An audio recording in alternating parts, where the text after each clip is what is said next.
They say no good deed goes unpunished, but Marcus Chin never imagined that saving a dying creature in the middle of nowhere would bring an entire galactic empire to Earth's doorstep. What he thought was just another day working the deep space mining routes became the moment that changed humanity's fate forever. Sometimes the smallest acts of kindness echo across the universe in ways we never expect, and sometimes those echoes come back with teeth, claws, and enough firepower to turn entire star systems to dust. The question isn't whether Marcus made the right choice that day. The question is whether humanity will survive the consequences of his compassion. Marcus Chun wiped the sweat from his forehead as he guided his mining vessel through the asteroid field of Kepler 442. The silence of space felt heavier today, broken only by the steady hum of the ship's engines and the occasional ping of his proximity sensors. 3 months into his solo mining run, he had grown used to the isolation, but something about this particular asteroid cluster made him uneasy. The massive rocks drifted past his viewport like sleeping giants, their surfaces scarred by millennia of cosmic debris. Marcus had been tracking a promising iron-nickel deposit for the past 6 hours, following sensor readings that promised enough raw material to make this trip profitable. The Terran Mining Consortium didn't pay well, but it paid enough to keep his ship fueled and his belly full. His scanner chirped, indicating he had reached the target coordinates. Marcus throttled down the engines and activated the external lights, bathing the nearest asteroid in harsh white illumination. The surface looked standard enough, rocky, pitted, with the telltale metallic gleam that suggested valuable or beneath. He was about to deploy the extraction drones when movement caught his eye. At first, he thought it was just debris floating in the asteroid shadow. Space was full of random junk, fragments of ancient collisions, bits of metal that had broken free from larger bodies. But as his lights swept across the area, Marcus realized he was looking at something alive. The creature was roughly the size of a large dog, but its body was unlike anything in the Earth's fossil record. Serpentine and graceful, it possessed 4 legs ending in delicate claws, a long neck, and wings that hung limply from its back like torn sails. Its scales shimmered with an iridescent quality that shifted from deep purple to silver as the light hit different angles. Most striking of all were its eyes, large, intelligent, and filled with what Marcus could only describe as pain. The creature was clearly dying. It drifted motionless except for the occasional weak twitch of its tail, and Marcus could see what looked like wounds along its flanks. Dark fluid leaked from several gashes, forming crystalline droplets in the vacuum of space. Whatever had attacked, it had left it here to die, alone among the rocks. Marcus stared at the alien for a long moment, his mind racing through the protocols he had learned during his brief stint in the Terran Space Navy. First contact situations were supposed to be handled by trained diplomats and xenobiologists, not lone miners operating in the outer systems. The smart thing would be to report the discovery to the authorities and continue with his work. The safe thing would be to pretend he had never seen it. But Marcus had never been particularly good at doing the smart or safe thing. Growing up in the slums of Neo-Singapore, he had learned that sometimes you had to take risks for the right reasons. His mother had always told him that kindness was the one thing that cost nothing, but meant everything. Looking at the dying creature, he made his decision. Moving carefully to avoid startling the alien, Marcus maneuvered his ship closer. The creature's eyes tracked his movement, showing a level of awareness that confirmed his suspicion that this was no mere animal. There was intelligence there, and something else. Hope, maybe, or just the desperate desire to live. The first challenge was getting the creature aboard without killing it. Marcus had no idea what kind of atmosphere it needed, if any, or whether his ship's artificial gravity would harm it.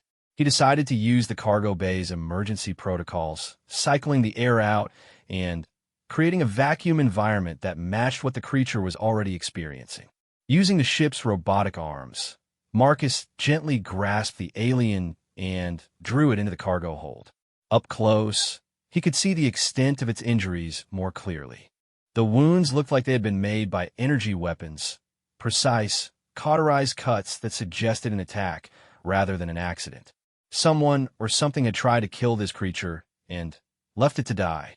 Once the alien was secure in the cargo bay, Marcus faced his next dilemma. How do you provide medical aid to a being whose biology you know nothing about?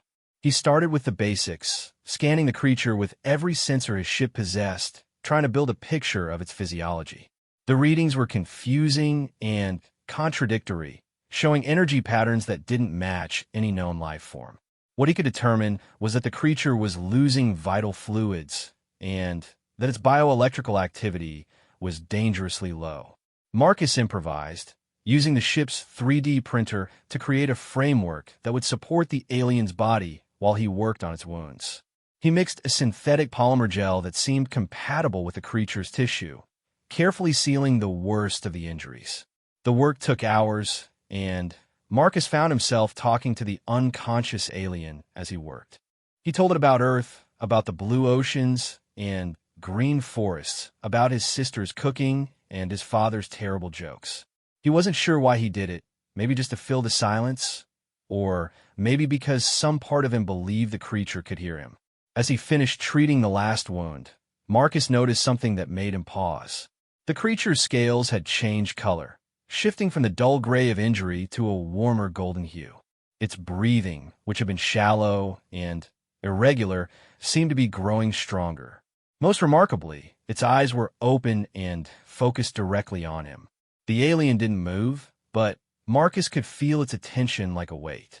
Those large, dark eyes seemed to be studying him, taking his measure. There was definitely intelligence there, and something that might have been gratitude. Marcus reached out slowly, his hand hovering over the creature's head.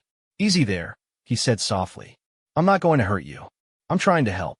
To his amazement, the creature made a sound, a low, melodic hum that resonated through the ship's hull. It was clearly a vocalization, though whether it was meant as communication or just an expression of comfort, Marcus couldn't tell. The alien's eyes never left his face as he gently touched its scaled forehead. The contact sent a shock through Marcus's system, not painful, but startling in its intensity.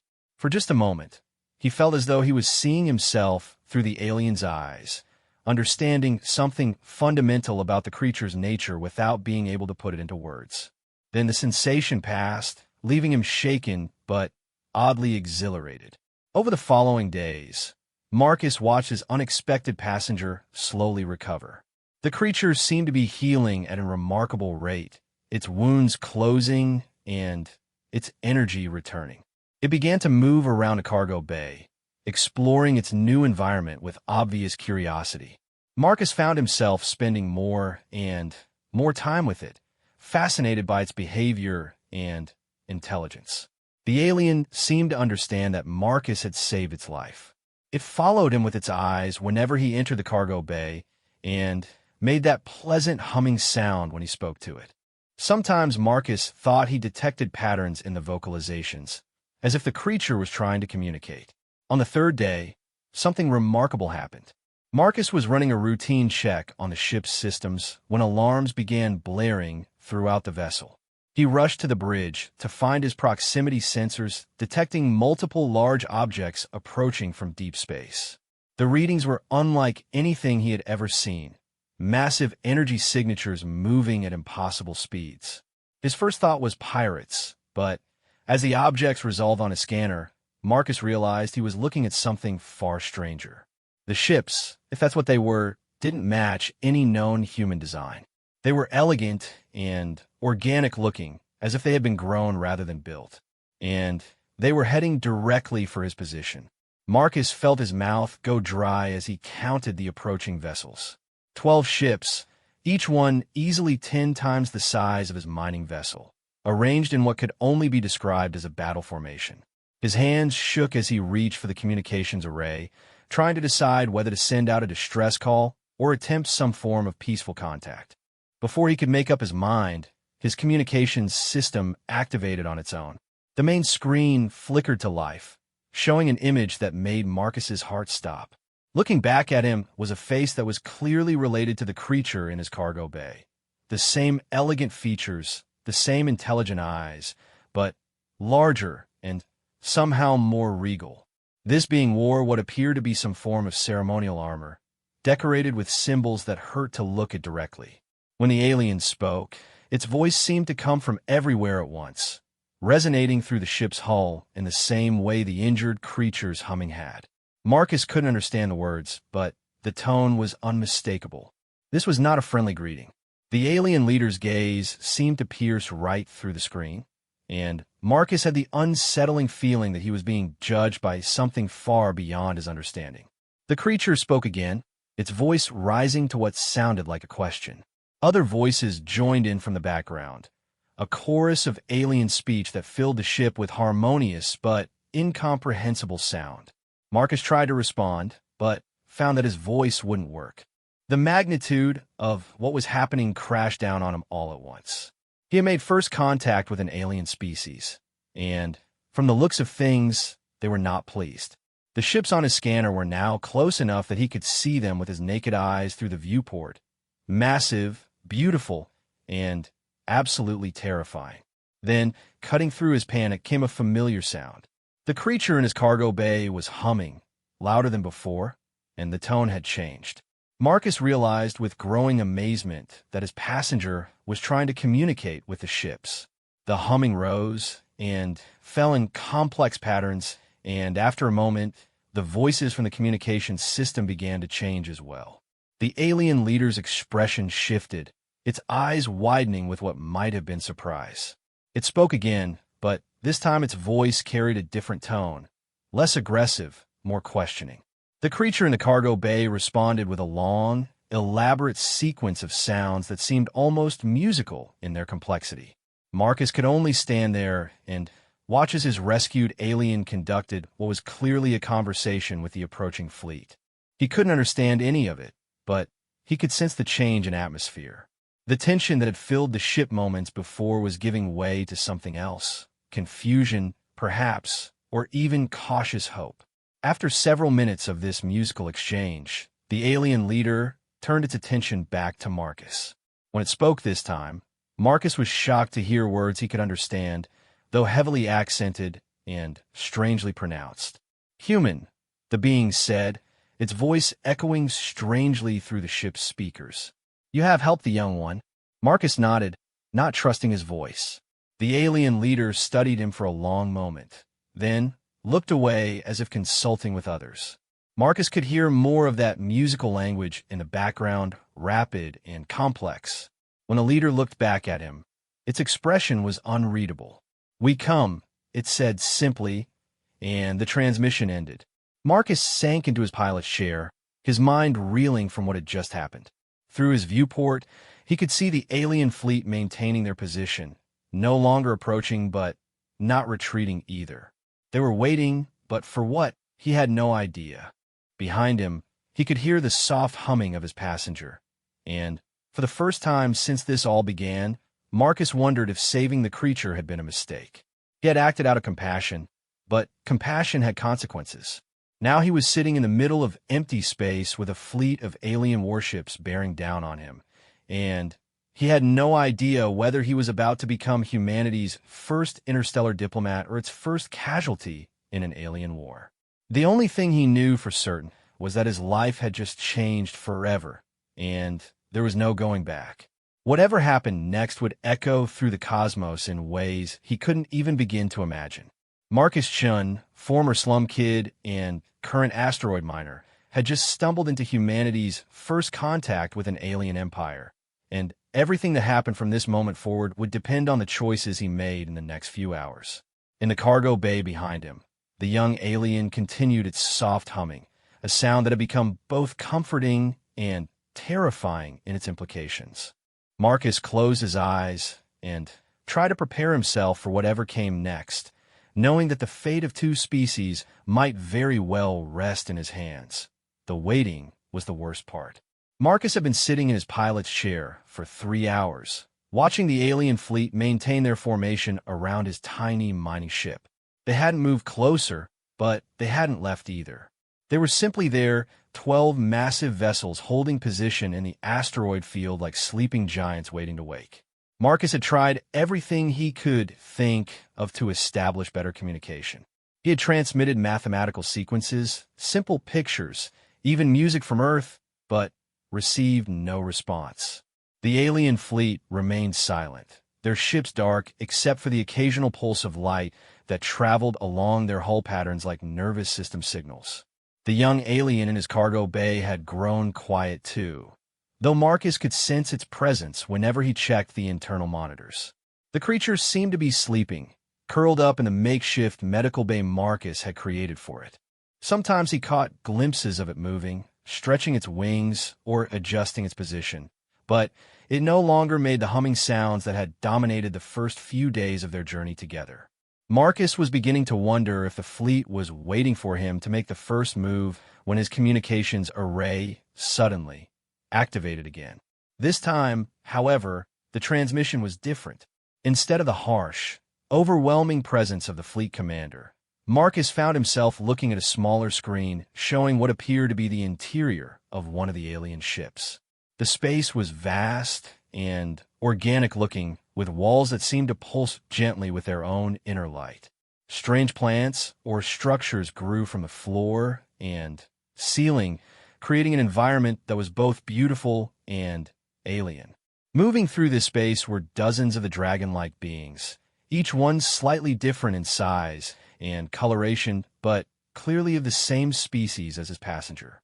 As Marcus watched, fascinated, one of the aliens approached the camera. This one was smaller than the fleet commander, but larger than the creature in his cargo bay. Its scales were a deep blue-green color that shifted to gold at the edges, and its eyes held a warmth that the commander's had lacked. When it spoke, its voice was softer, more melodious than the commander's had been. Human Marcus, it said, the pronunciation of his name strange but recognizable. I am Kethera, voice between for the Draconic sovereignty. We have learned your name from the young one's memories. Marcus leaned forward in his chair, his heart racing. You can read its memories? Not read, Kethera replied, tilting its elegant head. Share. The young one you saved is HFY, offspring of the sovereign's own bloodline. When you touched minds during the healing, you became connected. We feel what HFY feels, know what HFY knows. This is how we learned of your kindness. The weight of this revelation hit Marcus like a physical blow. He had saved what amounted to alien royalty, and in doing so had created some kind of telepathic bond. I didn't know, he said weakly. I just wanted to help. Yes, Kethera said, and Marcus thought he detected approval in its voice. This is what makes it remarkable. You had no knowledge of who HFY was, no promise of reward, no fear of punishment. You acted from what your species calls compassion. This is unexpected. Marcus frowned. Unexpected? Don't other species help each other? Kethera was quiet for a long moment, its large eyes studying Marcus through the screen. When it spoke again, its voice carried a sadness that transcended species barriers. We have ruled this galaxy for 3,000 of your years, Marcus Chun. In that time, we have encountered 147 different sapient species. Not once has a member of another species risked themselves to save one of our young without being commanded to do so. Not once has anyone shown what you showed. The implications of this statement sent a chill down Marcus's spine. What happened to the other species? Most serve us now, Kethera replied matter-of-factly. Some were destroyed when they proved hostile. A few were relocated to preserve their cultures. All were judged according to their nature and their actions when first we met them. This is the way of things in the galaxy. The strong rule, the weak serve, the hostile are eliminated. Marcus felt his mouth go dry. And what about humans? Before Kethera could answer, a new voice cut through the transmission, the deep, commanding tone of the fleet leader Marcus had encountered earlier. The camera view shifted, showing the imposing figure of the sovereign approaching. Up close, Marcus could see the intricate details of its armor, the way light seemed to bend around certain symbols, the sheer presence of absolute authority. Humans, the sovereign said, its voice making the ship's hull vibrate, were to be evaluated and classified this cycle. Our advanced scouts have been observing your species for several of your decades, preparing a report on your nature and capabilities. The assessment was not favorable. Marcus's blood turned to ice. What kind of assessment? The Sovereign's expression was unreadable, its alien features giving away nothing. Your species is violent, territorial, and destructive. You wage war upon each other for resources that could be shared, poison your own world for short-term gain, and show little regard for other forms of life. The recommendation was for subjugation. Your people would serve the sovereignty as workers and soldiers. Your world would be strip-mined for resources. Your culture would be preserved only in archives. The casual way the sovereign discussed the enslavement and destruction of humanity made Marcus feel physically sick. But, he managed to say, but the sovereign continued, you saved HFY. One human, alone in the darkness between stars, chose compassion over self-interest. This single act has called our entire assessment into question. Kethera moved closer to the camera, its expression more animated than before. You must understand, Marcus Chun, the rarity of what you have done. In 3 millennia of conquest and rule, we have seen every form of sapient behavior. Species that fight to the death to protect their own. Species that abandon their wounded to save resources. Species that cooperate only when forced. Species that would sell their own offspring for power. But never have we seen a being choose to help our kind with no knowledge of consequences or rewards. Marcus looked down at his hands, trying to process what he was hearing. The entire fate of humanity seemed to be balanced on his single act of kindness to a dying creature. So what happens now? The Sovereign was quiet for a long moment, its gaze seeming to pierce right through the screen. Now, Marcus Chin of Earth, you will come aboard our vessel. You will be evaluated, tested, questioned. We will examine every aspect of your nature, your motivations, your species' potential. Based on what we learn, humanity's fate will be decided.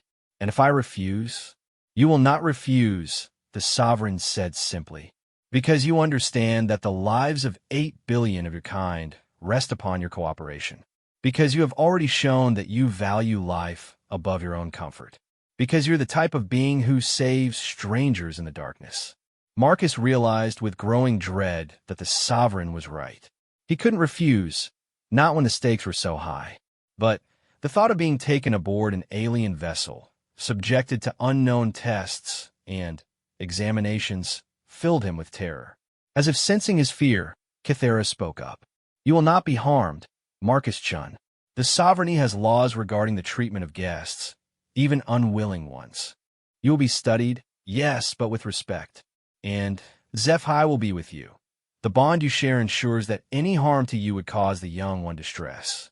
This was small comfort, but Marcus found himself nodding. What about my ship? It will be preserved, the Sovereign replied, as will all records of this encounter. If humanity proves worthy of partnership rather than subjugation, you will be returned to tell your people what has transpired. If not, the Sovereign's voice trailed off, leaving the implication hanging in the air. Marcus took a deep breath, trying to summon whatever courage he had left. How long do I have to prepare? You have already had too long, the Sovereign said. Every moment we delay, more of our ships arrive in your system. Every hour that passes increases the chance that your people will detect our presence and react poorly. You will come now. The transmission shifted again, showing a view of space around Marcus's ship. As he watched, one of the alien vessels began to move, gliding toward him with impossible grace. Up close, it was even more beautiful and terrifying than he had imagined. The ship looked like it had been carved from a single massive crystal, its surface covered in patterns that seemed to shift and flow in the light. As the alien ship drew closer, Marcus could see sections of its hull beginning to iris open, revealing a docking bay that looked like the inside of some vast organism. Soft light emanated from the walls, and he could see figures moving within, more of the dragon-like beings going about their business with fluid, purposeful movements. Bring HFY. Kethera's voice came through the speakers. The separation would be traumatic for both of you at this stage of the bond. We have prepared quarters that will accommodate both human and draconic needs. Marcus made his way to the cargo bay, his legs feeling weak and unsteady. The young alien, HFY, was awake and alert, its large eyes tracking his movement as he approached. When Marcus knelt beside it, HFY made that soft humming sound again, and Marcus felt a wave of what he could only describe as reassurance wash over him. "I don't suppose you can tell me if I'm making the right choice here," Marcus said softly, reaching out to touch the creature's scaled forehead. The contact sent that familiar shock of connection through him, and for a moment he felt an overwhelming sense of trust and affection from the alien. Whatever else was true, HFY considered him a friend. Carefully, Marcus lifted the young dragon, surprised by how light it felt despite its size. HFY curled against his chest, its wings folding around his arms in what felt like an embrace. Together, they made their way to the ship's airlock, where Marcus could see the docking tunnel from the alien vessel extending toward them. The tunnel was a marvel of engineering, formed from the same organic-looking material as the ship itself. As Marcus stepped into it, carrying HFY, he felt the artificial gravity shift smoothly from a ship's weak field to something much more sophisticated. The air tasted different here, cleaner somehow, with a faint floral scent that reminded him of his grandmother's garden. The journey through the docking tunnel felt like walking through the inside of a flower, with walls that pulsed gently with their own inner light. Strange symbols flowed along the surfaces, forming patterns that seemed almost familiar, but remained just outside his comprehension. HFY's humming grew louder as they moved deeper into the alien ship, the sound resonating through the tunnel in complex harmonies. When they reached the far end of the tunnel, Marcus found himself in a vast chamber that defied his understanding of ship design. The ceiling stretched up into darkness, while the floors seemed to be made of some kind of living crystal that reflected their images in soft, distorted shapes. Plants or coral-like structures grew from every surface, creating a garden-like environment that was both beautiful and slightly unsettling. Waiting for them were 3 of the dragon-like aliens, including Kythera, who he recognized from the transmission. Up close, the aliens were even more impressive, tall, graceful, with an aura of ancient wisdom and power that made Marcus feel like a child in the presence of adults. "Welcome aboard the Eternal Song," Kythera said, its voice now carrying physical presence as well as sound. "I'm honored to be your guide during your time among us." Marcus shifted HFY's weight, unsure of the proper protocol for this situation. "Thank you for not just destroying my ship, I suppose." One of the other aliens, smaller than Kythera, but with scales that shimmered like oil on water, made a sound that might have been laughter. Direct communication. How refreshing. Most species spend the first meeting trying to establish dominance hierarchies or trade relationships. "This is Veltar," Kythera explained. "They're what you might call our cultural specialist, an expert in the behaviors and customs of the species we encounter." The third alien had remained silent, but Marcus could feel its attention like a weight. This one was larger than the others, with scales of deep gold and silver that seemed to absorb and reflect light simultaneously. When it finally spoke, its voice carried an authority that made even Kythera defer to it. "I am High Examiner Kethmorn," it said formally. "I will be conducting your evaluation. Before we begin, however, there is something you must understand about the process." Marcus nodded, though his mouth had gone dry again. "What's that?" "The bond you share with HFY has changed both of you," Kethmorn explained. "Our young are not like your human children. They are born with the potential for telepathic connection, but it must be awakened through contact with a compatible mind. You have awakened that potential, which means you now share not only thoughts and emotions, but also certain aspects of nature and ability." "What does that mean exactly?" Veltar stepped forward, its expression kindly but serious. "It means, Marcus Chun, that you are no longer entirely human.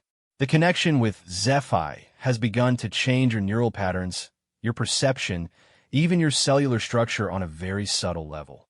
In time, you may develop abilities that your species does not naturally possess." Marcus stared at them, feeling as though the ground had just shifted beneath his feet. "Are you saying you've infected me with something?" "Not infected," Kethmorn corrected. "Enhanced. The bond with one of our young is considered the highest honor in our society.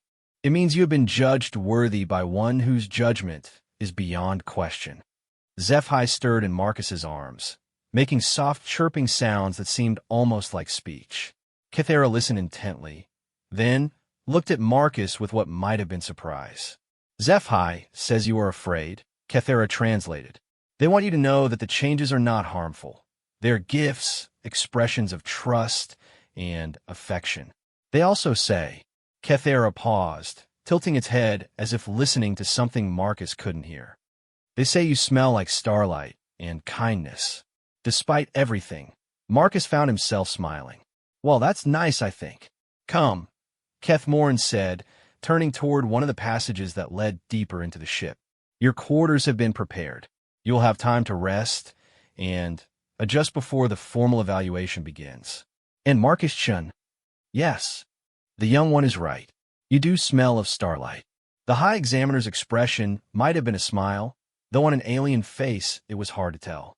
"It has been many centuries since we encountered someone who carried such a scent." As they walked deeper into the alien ship, Marcus found himself wondering what he had gotten himself into. The fate of humanity hung in the balance. He was apparently undergoing some kind of alien transformation, and he was responsible for a creature that might be the key to either his species' salvation or destruction. But looking down at HFY, seeing the trust and affection in those large, dark eyes, Marcus realized that he wouldn't change what he had done even if he could. Sometimes the right choice wasn't the safe choice, and sometimes kindness really was the most important thing in the universe. Marcus woke to the sound of alien music drifting through the walls of his quarters. The melody was hauntingly beautiful, composed of harmonies that seemed to bypass his ears and resonate directly in his bones. For a moment, he forgot where he was, thinking perhaps he was still dreaming aboard his mining ship. Then he felt movement against his side and looked down to see HFY curled up next to him on a strange crystalline sleeping platform the aliens had provided. The young dragon's scales had changed color again overnight, shifting from the golden hue of healing to a deep purple blue that seemed to swirl with inner light. Its breathing was steady and peaceful, and Marcus could feel a sense of contentment emanating from their shared bond. Whatever changes were happening to both of them, they didn't seem to be causing HFY any distress. The quarters the aliens had given them were unlike anything Marcus had ever seen. The walls curved organically, covered with the same living crystal that seemed to make up most of the ship. Soft light emanated from nodes scattered across the ceiling, pulsing gently in rhythm with what Marcus assumed was the ship's equivalent of a heartbeat. Plants or coral-like structures grew in alcoves around the room, filling the air with that pleasant floral scent he had noticed in the docking tunnel. As Marcus sat up carefully, trying not to disturb HFY, he noticed that his vision seemed different. Colors appeared more vivid, and he could perceive subtle details in the alien architecture that had escaped him the day before. The patterns on the walls weren't just decorative. They were alive, flowing, and changing in response to some stimulus he couldn't identify. A soft chime filled the room, and one section of the wall became transparent, revealing Kethera standing in the corridor beyond. The alien's expression was unreadable, but its posture suggested urgency. "Marcus-chun," Kethera said, its voice coming from the walls themselves. "High Examiner Kethmorn requests your presence. The evaluation must begin." Marcus gently shook HFY awake, marveling at how natural the interaction felt. The young dragon stirred, stretched its wings, and looked up at him with those large, intelligent eyes. Through their bond, Marcus felt a mixture of affection, curiosity, and something that might have been protectiveness. "We have to go face the music," Marcus told the dragon softly. "I hope you're ready to vouch for humanity's potential, because I'm not sure I'm the best representative we could have chosen."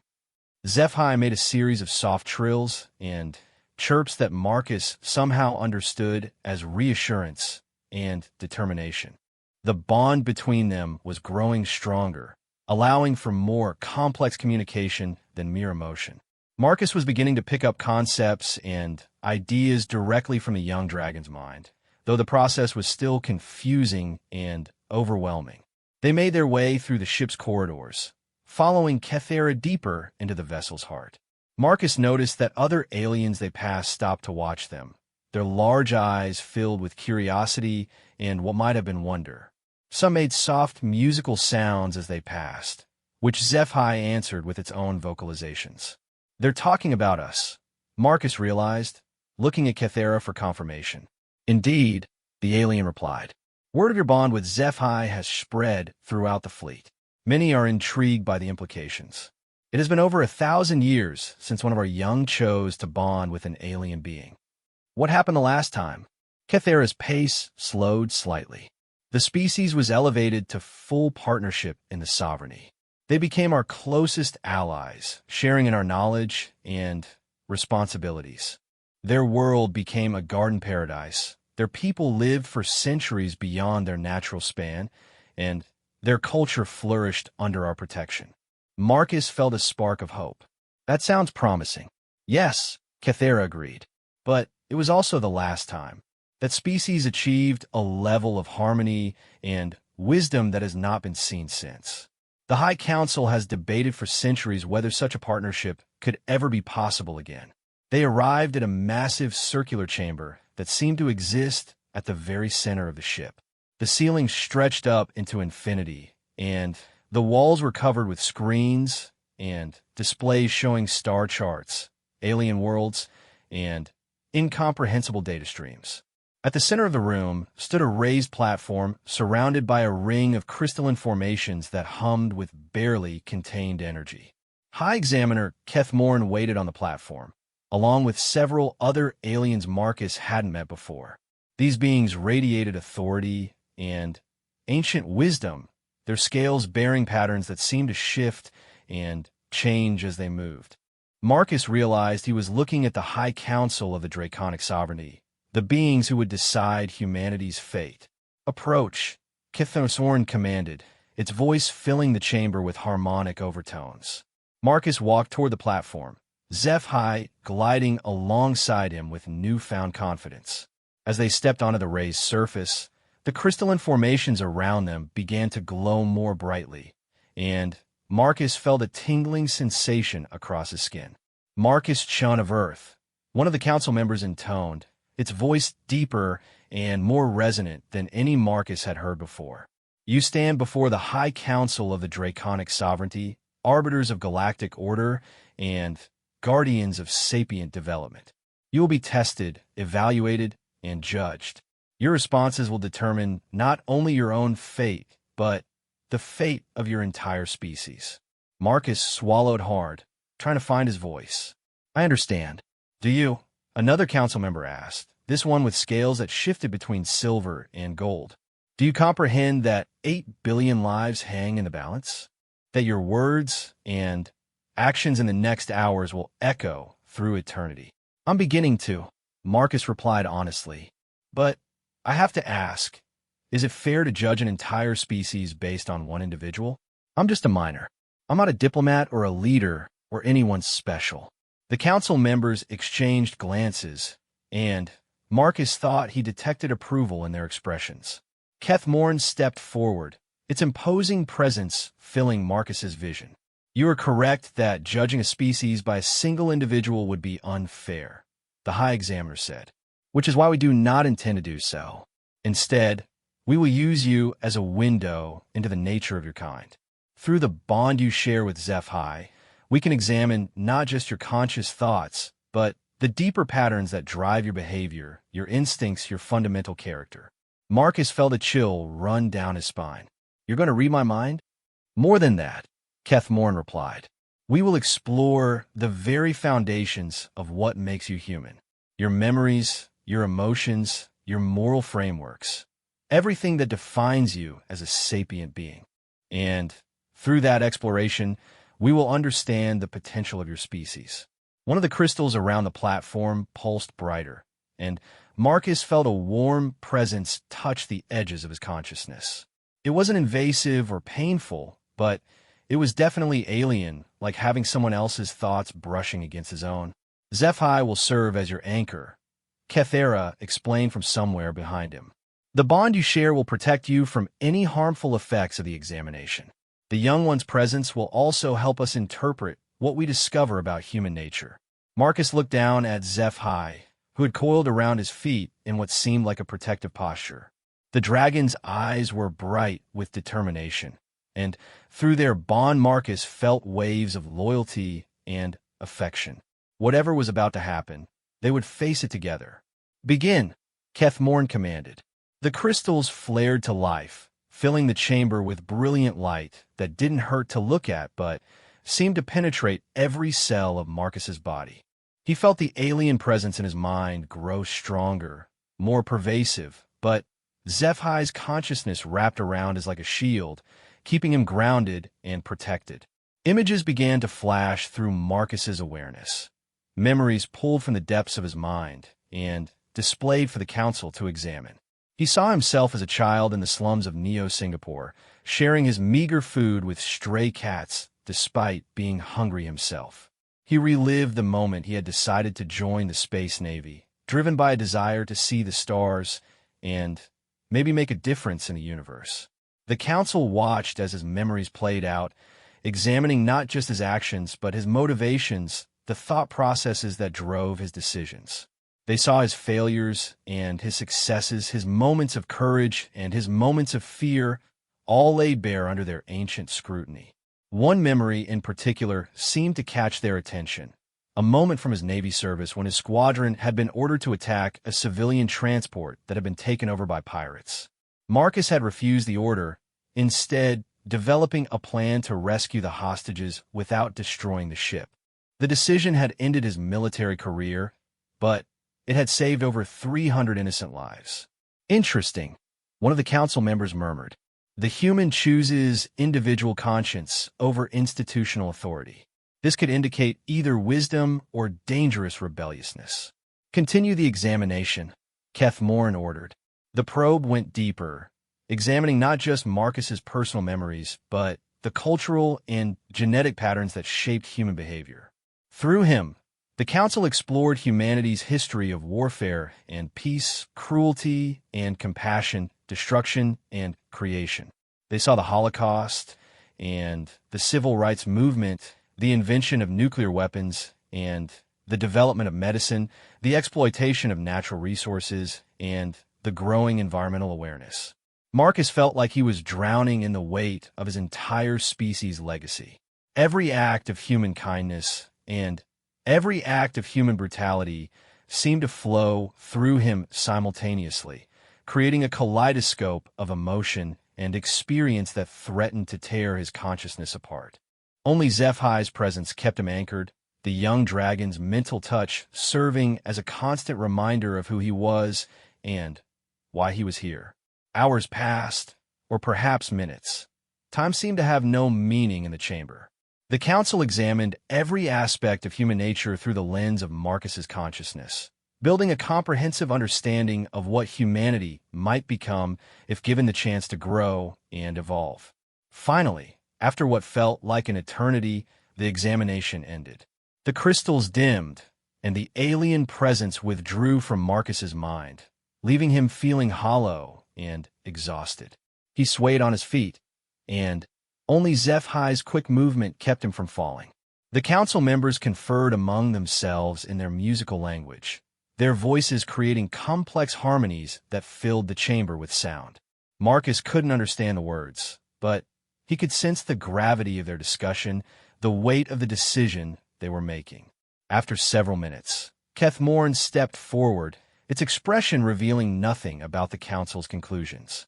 "Marcus Chan of Earth," the High Examiner began, "we have examined your species through the window of your consciousness. We have seen the best and worst of human nature, the potential for both greatness and destruction that exists within your kind." Marcus held his breath, aware that the next words would determine humanity's future. "Your species is indeed violent, territorial, and often short-sighted, Keth Morn continued. You wage war over resources that could be shared, you damage your environment for immediate gain, and you often treat other forms of life as expendable. These are serious flaws that have led us to subjugate or destroy other species in the past.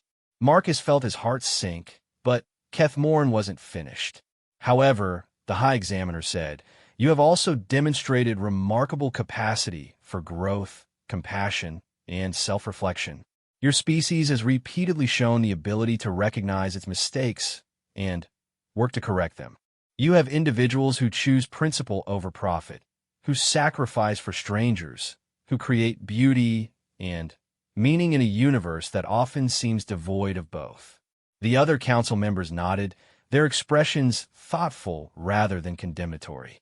Most significantly, Keth Morn continued, you have produced at least one individual capable of forming a true bond with our young. This suggests a potential for evolution that we had not previously considered. The bond between Marcus Chun and HFY represents something new, a bridge between species that could reshape our understanding of what is possible in the galaxy. Marcus dared to feel a spark of hope. What does that mean for humanity? Keth Morn's expression might have been a smile. It means, Marcus Chun, that your species will be given a chance that no other has received. You will not be subjugated or destroyed. Instead, humanity will be offered a choice. What kind of choice? Your people will be contacted by our ambassadors, Keth Morn explained. You will be offered the opportunity to join the sovereignty as probationary members. You will have access to our technology, our knowledge, and our protection, but you will also have responsibilities. You will be expected to grow beyond your current limitations, to overcome the destructive impulses that have marked your history, to become the compassionate and wise beings that we have seen you have the potential to be. Marcus felt tears running down his cheeks, though he couldn't remember when he had started crying. And if we fail, then you will be given time to try again, Keth Morn said gently. The bond with HFY has shown us that humans are capable of change, of growth, of becoming something greater than they are. We will not abandon that potential lightly. Around the chamber, the other council members were making musical sounds that Marcus somehow understood as approval and welcome. Through his bond with HFY, he felt waves of joy and triumph from the young dragon, who seemed to understand the significance of what had just occurred. However, Keth Morn added, its tone becoming more serious, there is one condition that must be met. Marcus felt his momentary joy drain away. What's that? You, Marcus Chun, must return to Earth as our first ambassador. You and HFY will serve as the bridge between our peoples, helping both sides understand what this new relationship means. It is a responsibility that will last the rest of your considerably extended life. Marcus looked down at HFY, who gazed back at him with trust and affection. Through their bond, he felt the dragon's willingness to take on this challenge, its excitement at the prospect of exploring a new world and meeting new people. I don't know if I'm qualified for something that important, Marcus said honestly. You are the only one qualified, Kethera said, stepping forward from the edge of the platform. You are the bridge that made this possible. Without your compassion, your willingness to help a stranger in need, none of this would have happened. Your species owes its future to a single act of kindness in the darkness between stars. Marcus took a deep breath, feeling the weight of responsibility settling on his shoulders like a familiar burden. He thought about his sister back on Earth, about his friends, about the billions of people who would never know how close they had come to enslavement or destruction. All right, he said finally, I'll do it. We'll do it. He looked down at HFY, who trilled in agreement. When do we start? Keth Morn's expression was definitely a smile this time. We start now, Ambassador Chun. Your species' future begins today.